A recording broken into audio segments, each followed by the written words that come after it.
کسی نے پوچھا کہ لوگ اپنی ویلیو بڑھانے کے لیے بعض اوقات کم قیمت کی خریدی ہوئی چیز کو مہنگا کر کے بتاتے ہیں. یہ بیگ کتنے کا لیا جی؟ 5000 کا لیا 500 کا. اور اسی طریقے سے کبھی اپنی عمر کم بتا دیتے ہیں جب پوچھا جائے تو کیا حکم شرع ہے. دیکھیں یقیناً یہ صراحتاً جھوٹ ہے، اور خواہ کی ایک عارضی عزت حاصل کرنے کے لیے جھوٹ بولنا شرعاً جائز نہیں ہے.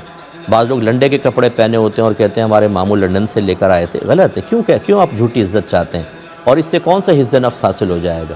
اور اکثر میں نے دیکھا ہے جب اس قسم کے جھوٹ بولتے ہیں تو سامنے والا بھی اچھی طرح سمجھ جاتا ہے کہ جھوٹ بول رہے ہیں، اور وہ باہر جا کے پھر 10 کو بولتا ہے کہ جی ایسے شو مار رہے تھے کہ ہم خود بازار سے پتہ کر کے آئیں اتنے کا تھا. تو کیا فائدہ ایسے جھوٹ بولنے کا؟ تو بہرحال یہاں شرعاً اس طرح جھوٹ بولنا بالکل جائز نہیں ہے. اگر جو عمر ہے وہ بتائیں یا نہ بتائیں، چھپا لیں، لیکن اپنی عمر کو کم کر کے بتانا یہ بھی صراحتاً جھوٹ ہوتا ہے.